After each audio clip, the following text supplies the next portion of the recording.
Yeah, that would suck if we do this whole thing. It's not even recorded. Yeah.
Hi, everyone. Welcome to the Macro Chat live show. And look who I have in the house. I've got Siri. Woohoo! And if you guys haven't looked at her website, you've missed out so much. So Siri, thank you so much for coming to the Macro Chat live show.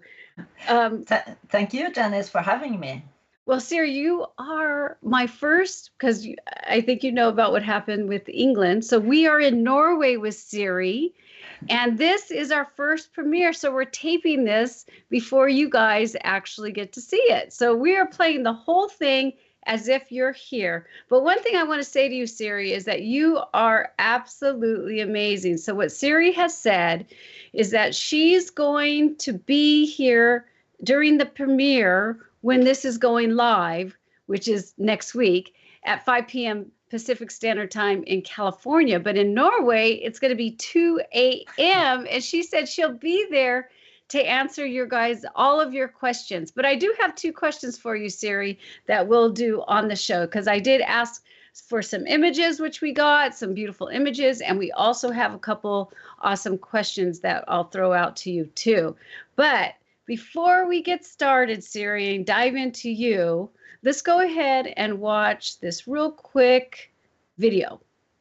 The Macro Chat Live Show is brought to you by SJP's membership program, a membership program for macro and landscape photographers. The membership program will work on your journey. We have monthly challenges, live calls, bonuses, and live workshops for you to attend. To see more details, head on to membership.sullivanjphotography.com. Check out our 14-day free trial. All right, we're back. It's always hard because I just want to sit there and chat, and Siri's sitting there. We're like, la, la, la. But yeah, it's pretty cool here because it's 9 a.m. here. I think it's like 1-ish over there where AD is. And then I think you're 8:30-ish, somewhere around there, right? Somewhere around there, 8 p.m., somewhere in there, Siri? Yeah, it is. Somewhere around. Yep. Yeah, so we've got morning, afternoon, and evening happening right now while we're going to watch this live. So again, I want to just thank Siri so much for sharing. We're going to dive into her beautiful work, but this is also about Siri and how she has become from the beginning to where she is with her creative work. And one of the things that really enticed me to ask her on the show is I love her dreamy work, her close-up and macro and dreamy work. Actually, even her landscape dreamy work is just it's just beautiful. But because it's a macro show, I'm only going to share the stuff that's close up, because this macro show is about macro, micro, and close up photography. So now what I would like to say, Siri, is I would love to know your journey. Like, where did you start to really, begin the photography, and then, where you're at the moment with your artwork? I started out when it still were film days. So I started taking slide films, and that's quite a long time since that. So, but already from the beginning, I was playing a lot with doing different things and twisting my images, but at capture and not like in Photoshop as I do today. And I started out taking nature photos, and that's what I still mainly do. So I guess I live very close to nature here in Norway. I have just outside the door, I can go directly into the forest, and I have a river running 20 meters from the house. So I guess nature has been a very important part of my life, and I love everything with nature. So I guess that's why I focus on nature photography, probably. And also, I'm quite a little bit introvert person, so it's when you take landscape photos or nature, it's you can be on your own and you don't have to interact with other people. So that suits my personality, I guess. So that's how it all started. Yeah. Well, I'm excited that you said I did not know you were an introvert, because you and I chat all the time. And for you to come on to the show like this, I'm super honored. That's a big step. And I'm a main thing of pushing out of your comfort zone. So I've definitely pushed you out of your comfort zone. That's awesome, Siri. Thank you so much. Oh my gosh, I had no idea. That's a little bonus for me to say, yes, thank you.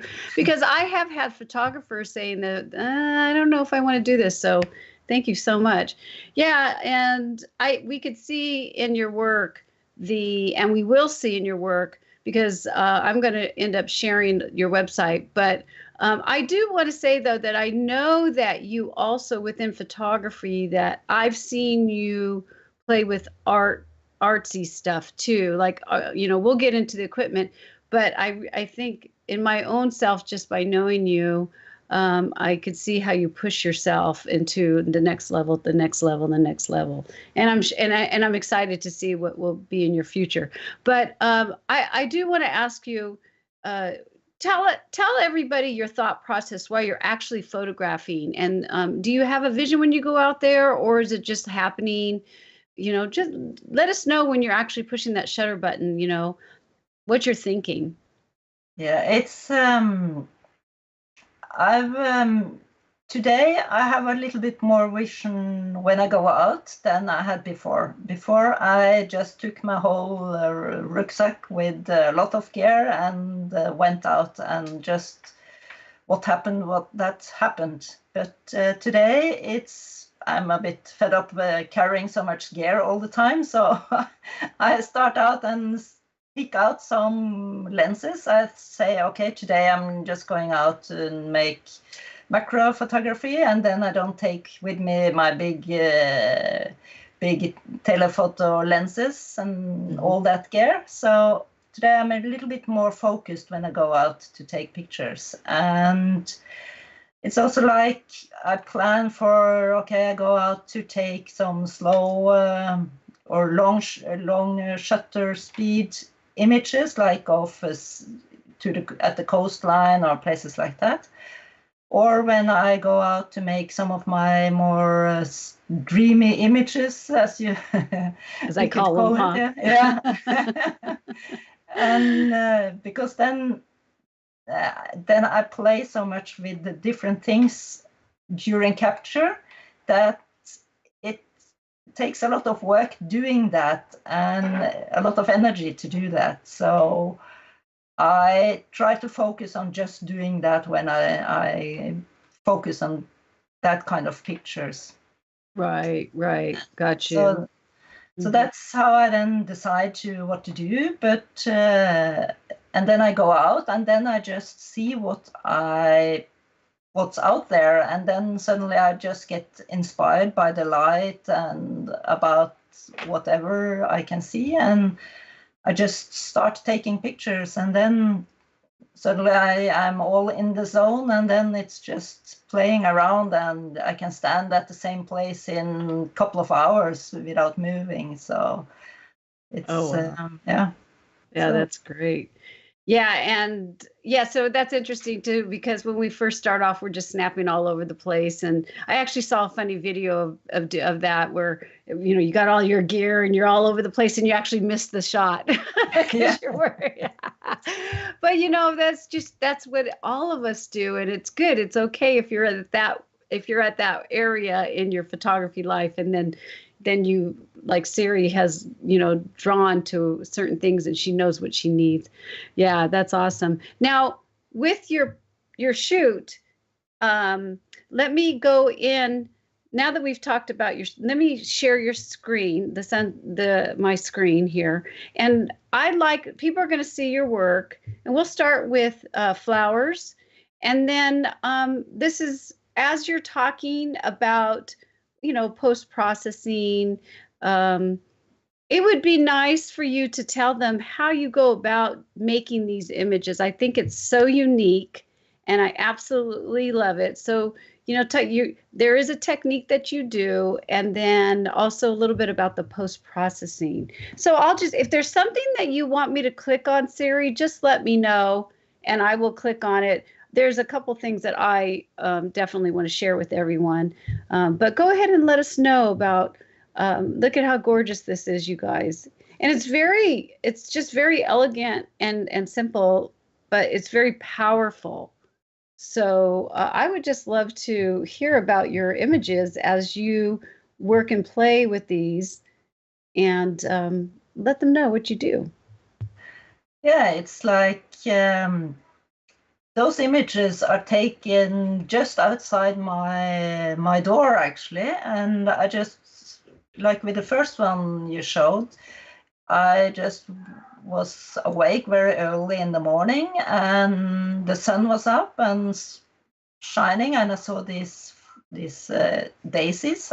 That's what they're called in English, maybe? Mm-hmm. Yes. I saw the daisies was standing there, and I saw the sun coming up, and I just sat down, and then I just thought that, that made a very nice light, and how the sun just glows right on in the morning, and you have the flower standing there by itself and reaching up, and it's like I got this vision of how it's waking up and reaching up into the and into the sky.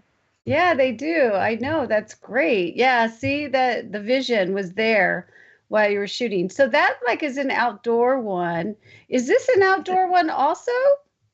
Yeah, no, that's not outdoor. Okay. One. I think that was actually, I was in a restaurant, and this was just on the table in front of me, and I was eating breakfast, and I thought it was so beautiful, so I just took up my camera and started playing around. Oh my gosh, that's awesome, Siri. Wow.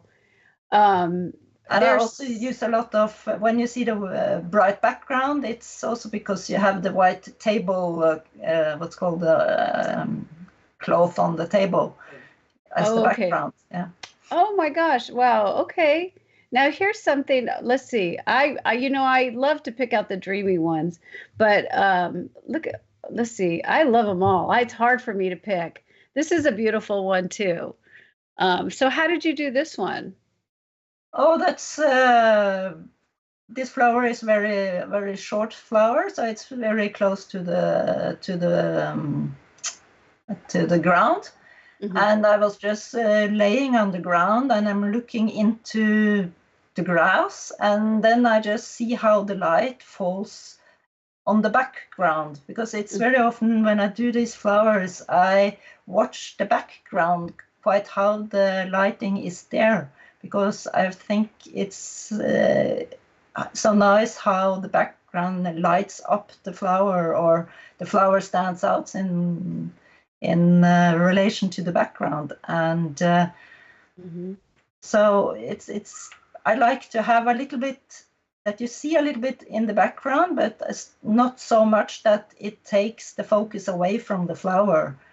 But it's getting this very low, that you get very low, and kind of looking up to the flower. So it's not like always standing in the same height and everything. It's like bending down and creeping around and getting dirty on your clothes and all that, falling into the creeks and everything that's comes along with these kind of things. Oh, I see. So this is like out by your creeks. I see. So you're getting really down. Now, I have to tell everybody that Siri, I'm telling a super secret, Siri. She gets so into it that she's actually fallen in her creek. Yeah, I've done that several times. So yeah, that's awesome. Yeah. Oh my God, I love it. Now this one we have talked in the membership, but I would love for you to tell us how you did this one. This is just so beautiful and dreamy and elegant, and I love it. That's a flower I have out in one of my flower pot on the terrace, and I've been using here macro lens, but in addition I've used here a glass plate which I have in front of my lens, where I have smeared some Vaseline on it, and that makes the diffraction of the light totally different. It's like the light gets spread in all kind of directions. So you never know what you get. It's kind of, and if you just move a little bit around, it looks totally different. So it's like this, just playing around, and I so often want to do things a little bit differently and make it look some kind of a bit, not just like a flower, but some kind of feeling into it somehow, or some, what you call the vision, kind of vision. Yes, the vision. Into the flower. So now I've been calling these things dreamy, but what do you call them? I mean, do you call them anything? Look, she has so many of them, you guys. It's like, you got to go to her website. It's just beautiful. Oh, that's something new. I haven't seen those. But yeah, like I'm sharing dreamy, but this isn't dreamy. Look at how elegant this is. You have a really good eye for simplicity and yet power. That's what I feel. I mean, you've got the color here. It's just beautiful. How did you do this? How was this done? Was just shot? And I mean, it's just, you have such a great eye. This is also outside, so it's just when I'm walking around and I find some flowers, and I just bend down and look at the flower from different viewpoints and dive into the flower somehow, and then just see if there is something within the flower which touches me. And it's like I found this in the pollen, what's called the pollen, in the middle there, what you have in the middle of the flower. Oh, right. I forget they're called too, because it's 9 in the morning. Staven. Yeah. Helped us out. Now, is that with a Lensbaby? Because I know you like to use Lensbaby a lot. I was just curious. I think that is just with the normal macro lens. Yeah. Let me go in here. I'd love to show some of your black and white. So she has some gorgeous, and I love this. Who said flowers needs colors? But you've done what you've done with them. Like, these are my favorite, and I just love what you've done here. So how did you do this? Was this with the Vaseline also, or is this just post-processing? It's with Vaseline during capture. Yes, it is.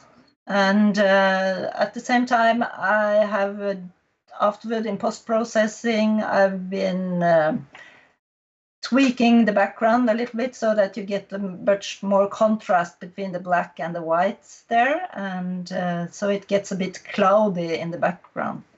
So and what I liked there with the flower was that it somehow was this silver kind of look on this flower. That was Yeah, I like that too. Yeah, that's really pretty.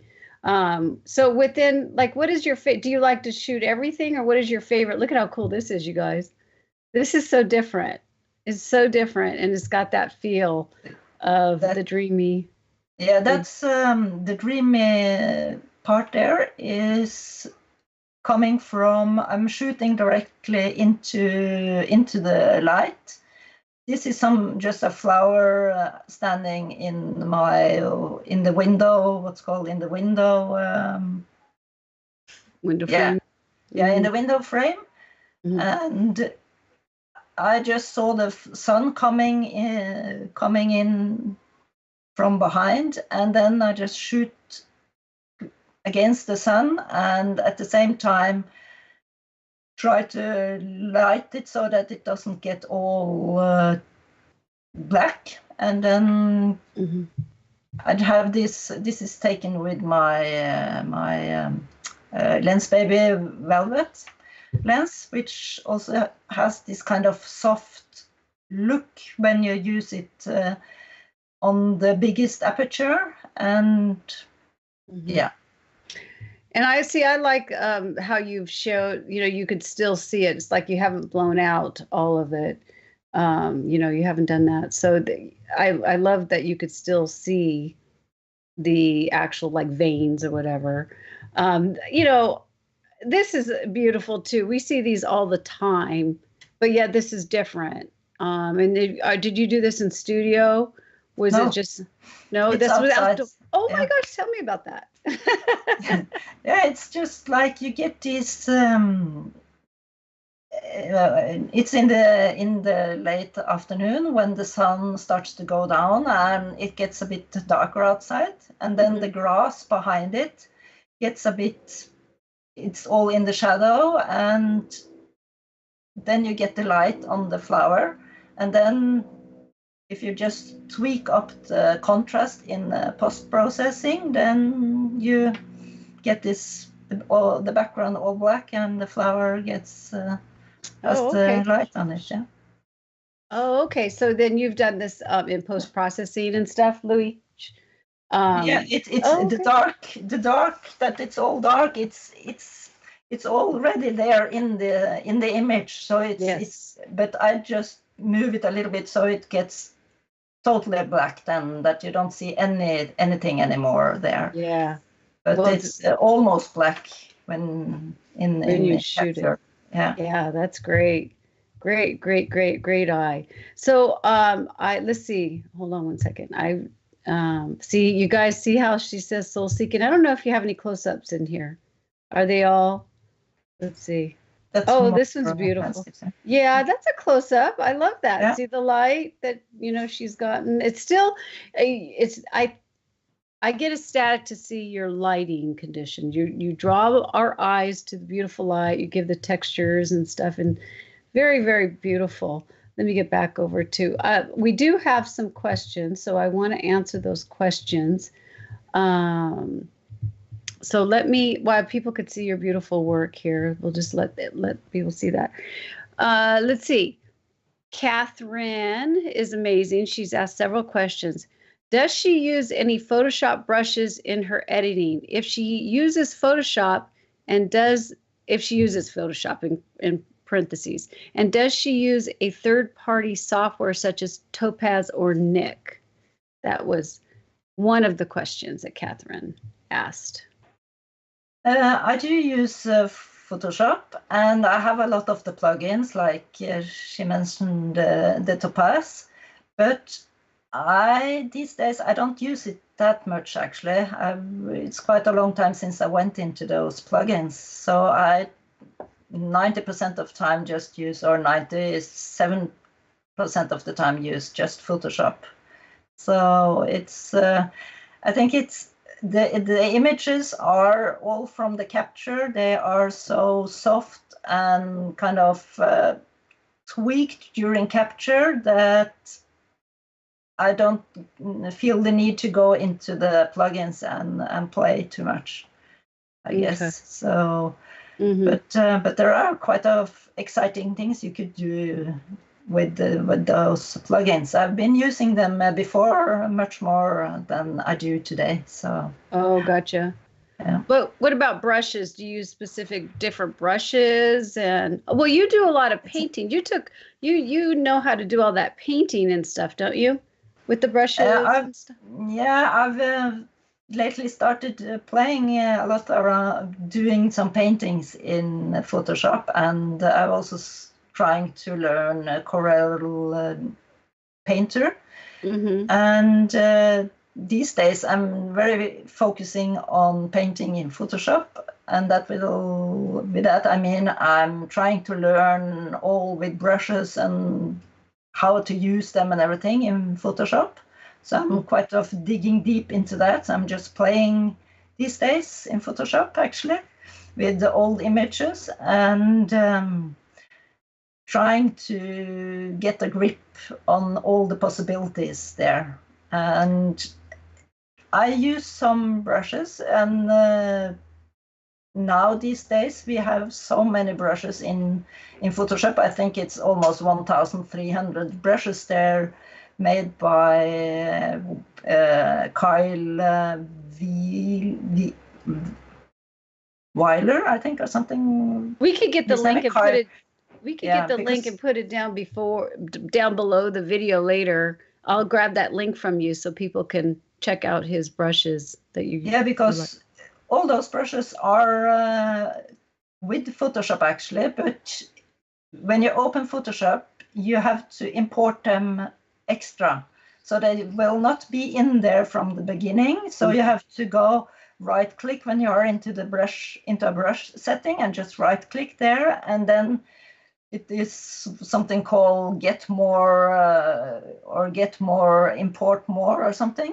And then you get to the website where the website of Adobe, and where all the brushes are, and you can just download those and get them into Photoshop. So there are so many there. So, and it's all free. So that's even better, you guys. Yes. Oh my gosh, that's so cool.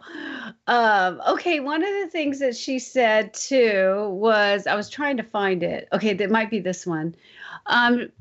So Catherine says, I was looking at her photos again and saw some that looked like the flowers were in ice. Has she done that? And can she explain how? Then she also says her work is just beautiful. So sweet. Thanks, Catherine. Thank you. Yes, I have frozen flowers. Yes, this one is not. This is something I've been painting on, but some of the other flowers are from not that one either. Let's see if there's any. Is there any in here? Yeah, I think so. Maybe this one? No. No. Yes. Yeah, that's ice. One, yeah. Yes, this is ice. And this is actually I just took a empty bottle of Pepsi, and I just cut off the top of the Pepsi bottle and filled it with water, and then I took a rose and just put it into that bottle and taped it on the top so it wouldn't just float up again. And then I did this during winter time. So in Norway it's quite cold during winter. So I put this just outside my door, and then the day after it was totally frozen because we had minus 10, 15 degrees Celsius below. But I've also done some of the other images I have of frozen flowers are from, I just put the flowers into my fridge. I just put them into, I have, for instance, a box, just a normal plastic box with the water, and I'm just putting the flowers into the box. And sometimes I just fill a little bit water first, and then I put the flower into it, put it into the freezer, and it gets frozen. And then the flower sticks partly into the ice. And then I put on more water on it, and then I freeze it again, because else it's quite easy that the flower just floats to the top of the water if you just do it once. So interesting. In layers often. So Oh, that's a great tip. That's a great tip. Okay, well, let's come back to us, AD. And what I'm going to do is I'm going to ask you a question, and in the background, I'm going to do some stuff that I realize I didn't do. But one of the things I'd like to talk about is, you know, there's a lot of times where we all go through phases about our, working and not working on our, having that lull time with photography. Now, I'm not going to talk about your main illness, but I want people to know that Siri has a lot of pain in her life. And for me, when she told me that, I thought to myself, oh my God, this girl is so strong because she's not giving up with her craft. So I would love for you to know, I know that you've told me you've had some up and downs about working and getting back into the craft and back and forth. So what I would love for you to do is help others that, may have issues too. And especially when it comes to being sick or illness or whatever, this is something that's a first that I've had on the show. And I know there's a lot of people out there that may have issues. And so tell people what you do to keep going as I grab the images for a critique time because I didn't put it in my So you go for it, Siri. It's all you. You go and help some people and just tell them how to be, get inspired again in what you do. That would be awesome.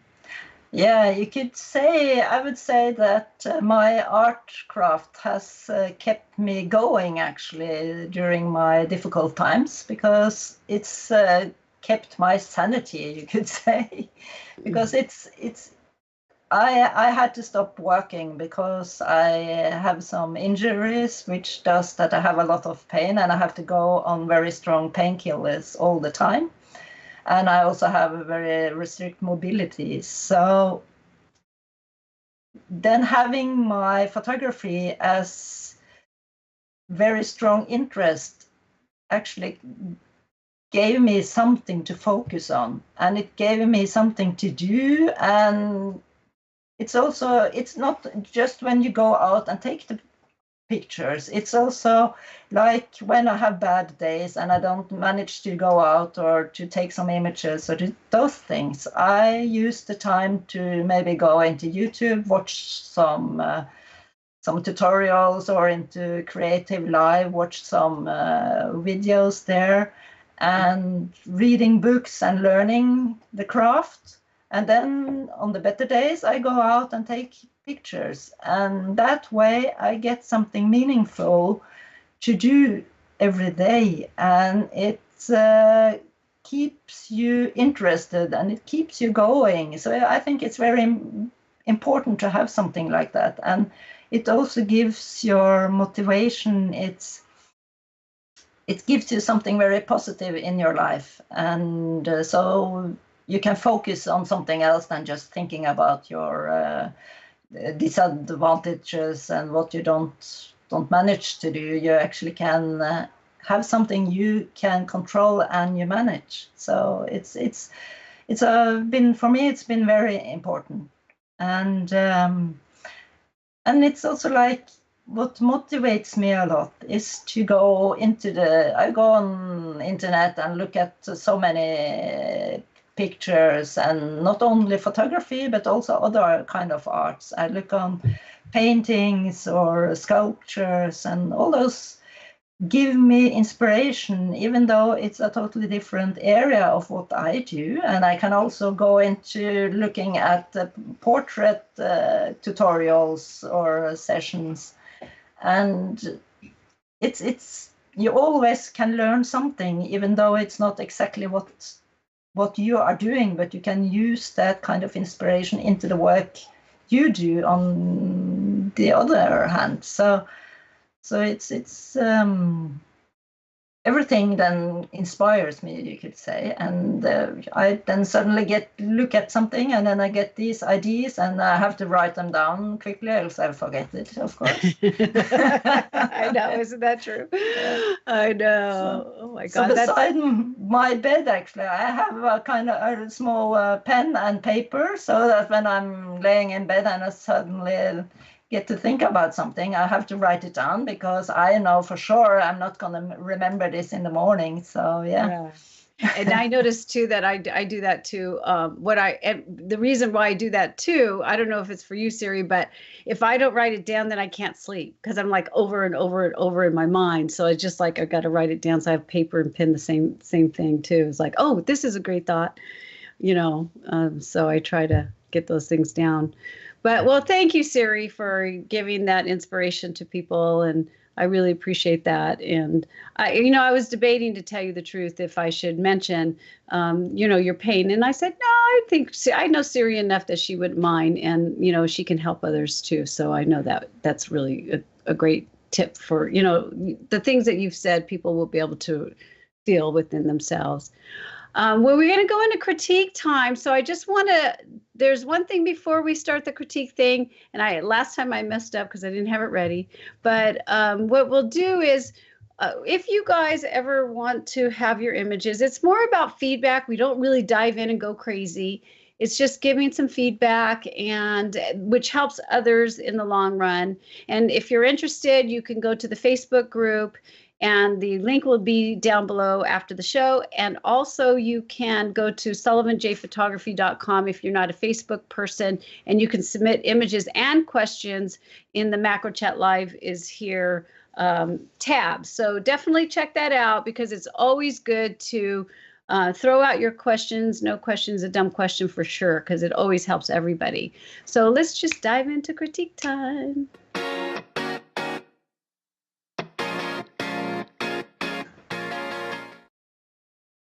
So last time, Siri, I don't know if you watched the last show. I'm always supposed to have this up in Lightroom. I was like, oh my gosh, I mess up every single time.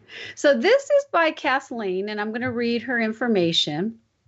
It says here, she has an original. This is her original. Here is my original and edited version of the photo for Siri. Though I love the bold original colors of the original flowers, I thought the background was a bit ugly. And I was also trying to go for a softer, more ethereal look with the edit. If I recall correctly, I had taken a second picture of the same area completely out of focus. Either that, or I just used the Gaussian blur on a duplicate of the image. She says she doesn't remember, and layered it on top, blending it in screen. She blended it in screen mode, and then using the paintbrush tool to put some of the details back into the main flower. I like it overall, but it seems a bit too soft to me on that main flower. Kind of like I'm looking at it through one of those old gauzy window curtains, and I'm not sure I like that. So she has questions about, this is her original again, so everybody can see it. And here is her post work. So you go for it, Siri, first. And if you don't touch anything that I feel, then I'll jump in after. So go for it, Siri. What would you like to help her out with here? I think this is a lovely image. I think it's very nice. And I think that it's interesting what Catherine is saying here about if it's too soft, that she feels it a bit soft. But I have to say I don't think it's too soft. I actually like that kind of look, how it is, because it makes it a bit mysteriously. And I think it's so nice how she managed to get out so much delicate color out of the image, even in the shadows, because it was a very harsh light, you could say, on the original image. I think the image is in direct sunlight, and that is a very difficult situation because you have the deep shadows and the bright sunlights. Yeah. But this way she managed to get so much out of the shadow parts also. So I think that was very good work. So I can understand what she's saying with the softness, because that's a question I ask myself so often when I take my pictures. Is this too soft? Because it's so hard to know what people think. Is it okay to be so soft or not? But I like it when it's very soft. And what I actually ends up doing is that I think, okay, I don't care what the other people think about it. I like it, and I'm taking this picture, and then I decide how it's going to be. So, that's true. Yeah. So, yeah. Yeah, that's what I agree too. That's what I say too. When I first started doing some of the soft stuff, people used to say, "Oh, you don't have hardly anything in focus," and I'm like, "Yeah, I know that. You don't have to like it if you don't want to." So yeah, that's great. And that's what Catherine. I think she was thinking too. Kathleen. There's a Kathleen and a Catherine today. You guys are doing my tongue twisting here. But yeah, so she was saying here too. Oh, wait. Where did I say that she was saying, I'm not sure. So she's not sure if it's too soft on the main flower. I think the same thing, Siri. I like that it's soft also. And I think the reason why is because, let's just go back real quick. She's got the light on the main flower. So it's powerful. That's where our eyes go to. So if that's what she's worried about, to me, I think you've got it, and it looks beautiful, and you did a great job. So that was her question. And sometimes, though, I like to say too that this is what's so awesome about this. We are answering your question. That's why I always ask everybody to ask us, what is it that you want help with? If there was something else, then you tell us. But it's always good to listen when you know that there's something that's bugging you, but you're not sure, just to get feedback from other people. And now, to me and to Siri, I think it's successful because you have that main image, the light's going there, and you did it. So kudos to you. And just like Siri is saying, if you like it, then don't worry about anybody else. But as long as you're happy with what you've done, and she's did a great job. I mean, you see the before and after. It's like totally opposite. Okay, so what we'll do, we're going to go to Catherine. So Catherine, this is Catherine's, and she says, I use a Lensbaby Velvet 56 with an ISO of 200, and the shutter speed was 1/200th of a second. Not sure why I used the shutter speed, but there was a breeze at times, and it was a sunny day. I imagine I was using an aperture priority. I did not use a tripod. The sun was bright, but a cloud came along and gave me some shade. I think the aperture was f4. I wanted a soft, dreamy look. I used Lightroom for some basic edits, and then in Photoshop, I did some cloning to fill in some of the spots that had no flowers. And then she just wants, so she basically is telling us, she told us basically she wanted a soft, dreamy look. So, go for it if there, what you would like to say about the work, the piece. I think this is a lovely image. I think it's so delicate, and the pastel kind of flowers, colors.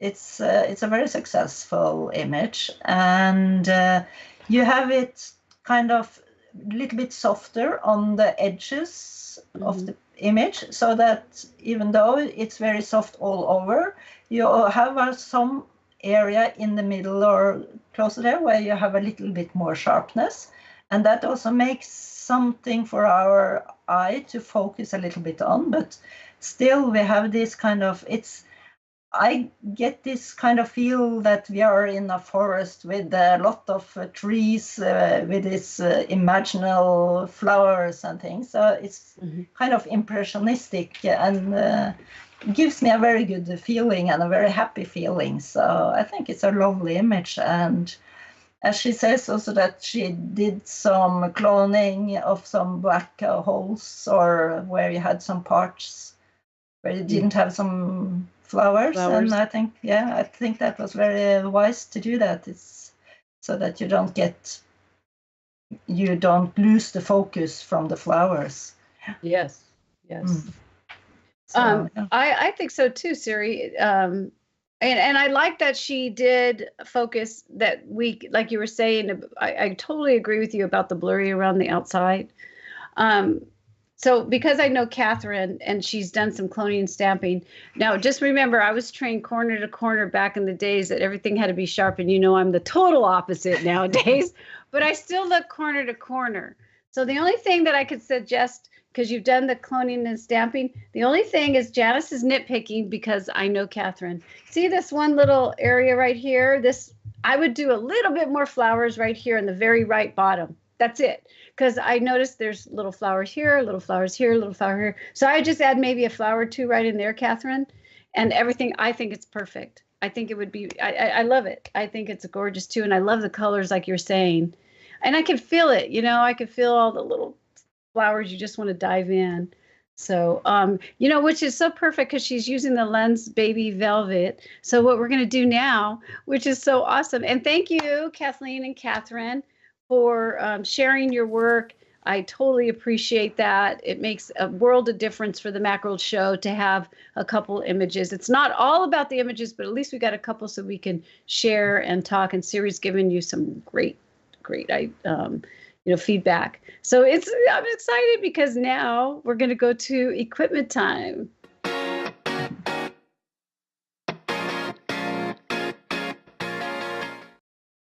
And this is my fun time because I know Siri likes to play. So Siri, show us some of the stuff that you use when you photograph. Show us some of the favorite equipment pieces that you use.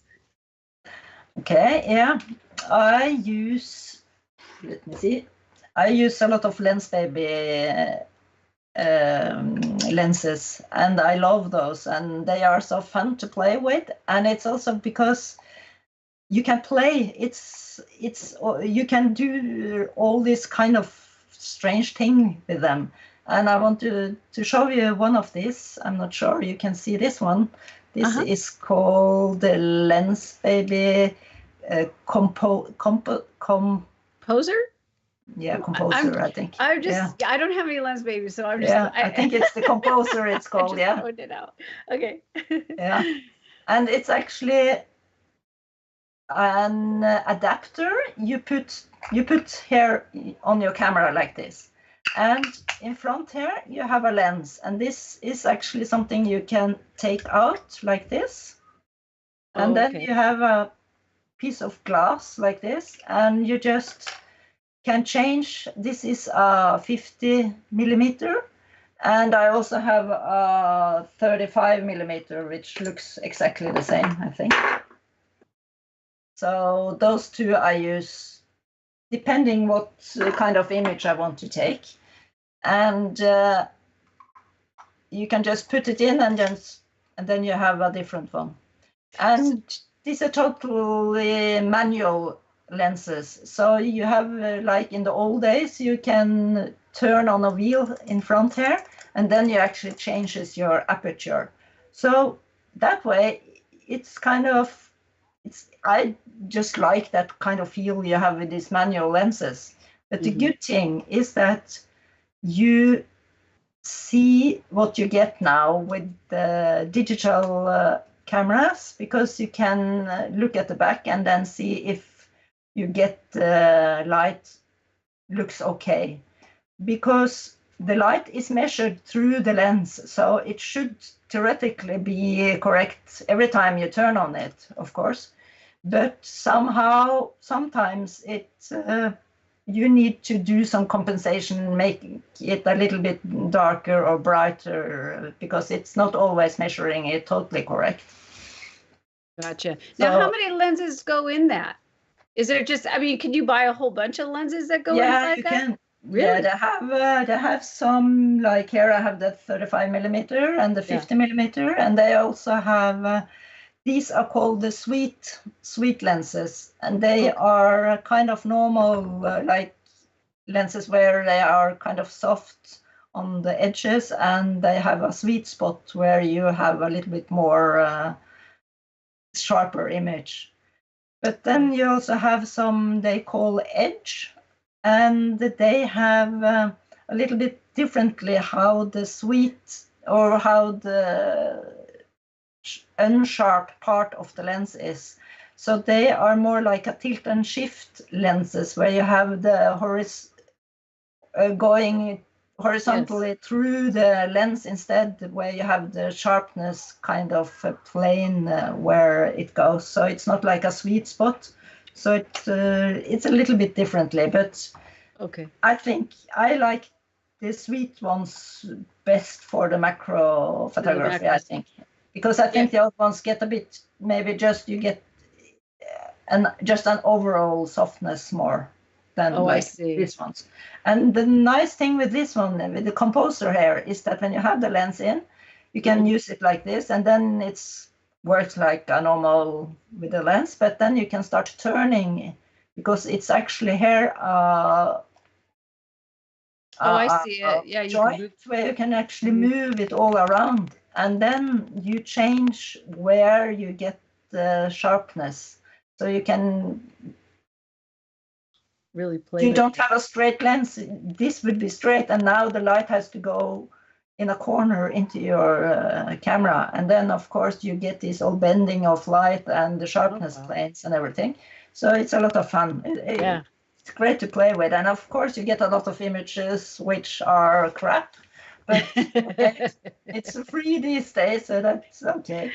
Yeah, exactly. So it's all great fun, and I also very often use them together with the extension tubes. So to get a bit closer, you could either use what's called the close-up lenses in front here. Okay. Or you can just use the normal extension tubes.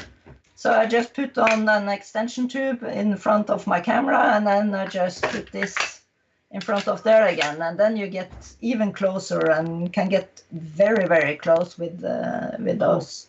Now I'm loving that. Now I'm loving that.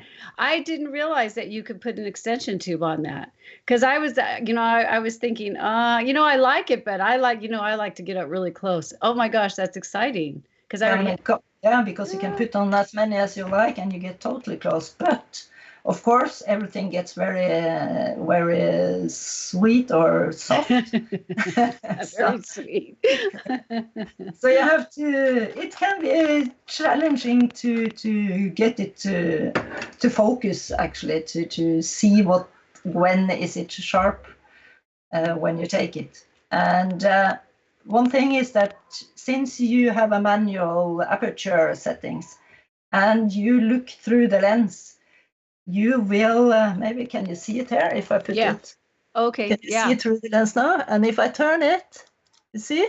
Oh, yes, then you need more light. So you better put a tripod on if it gets really bad. Yeah, I see what you're saying. So then it can be a bit dark if you use it with very small aperture. But normally I would say you don't use it with so small aperture because you want to have it this softness anyway. So gotcha. Yeah.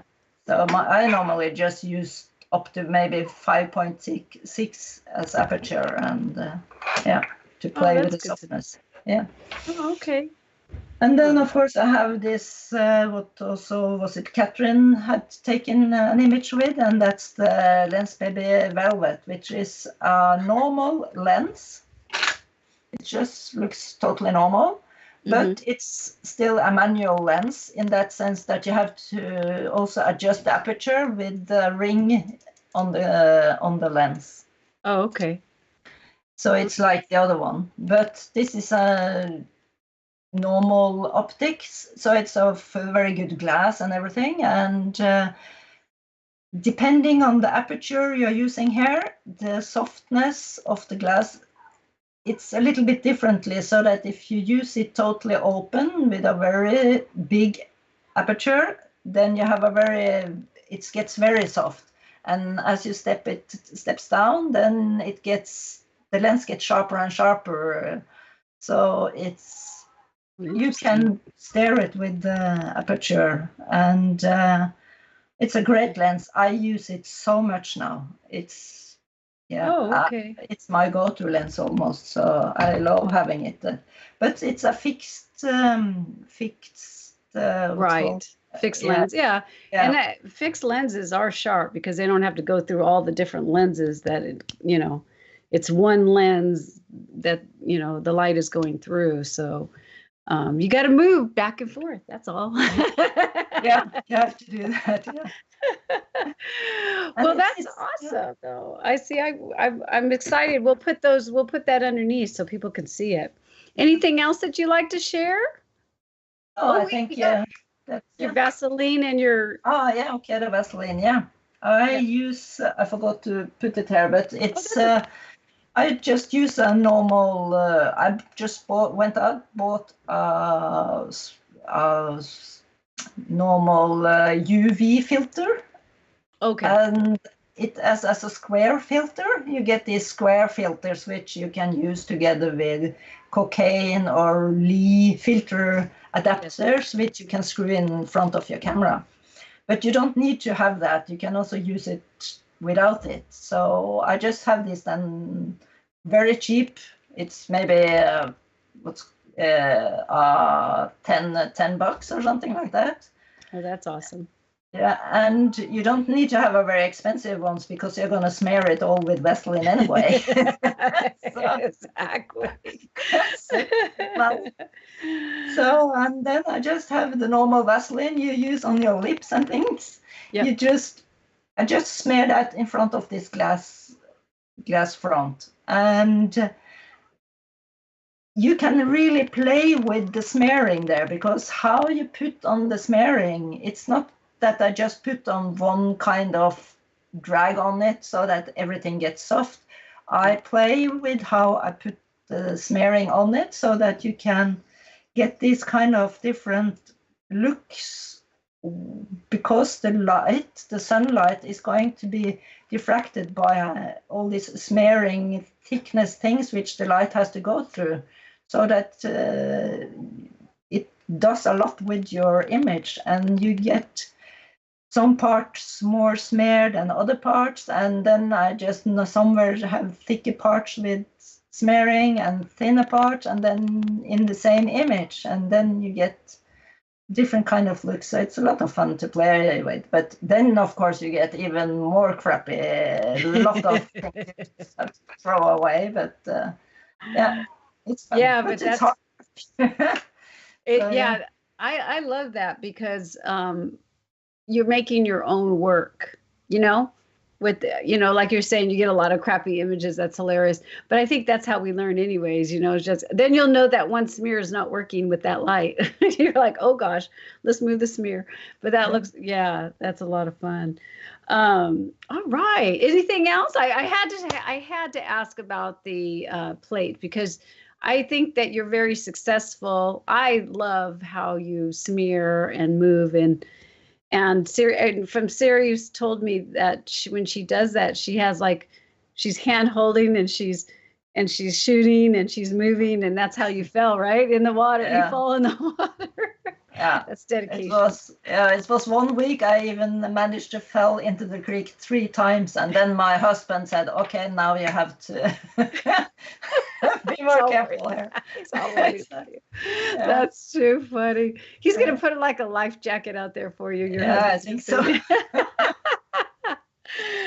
Oh my gosh. Oh, wow. This is great. Well, it's already like an hour since we started the thing. And I just want to, again, thank you so much, Siri, for sharing all your techniques and your beautiful work and coming on.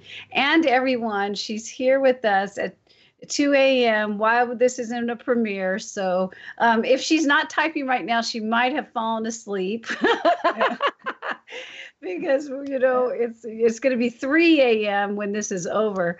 But again, her website's going to be down below. And she's, I'm hoping people have asked questions. I may be on there asking more questions when we do this premiere. But again, thanks so much, Siri. It's awesome. So I want Thank you, Janice.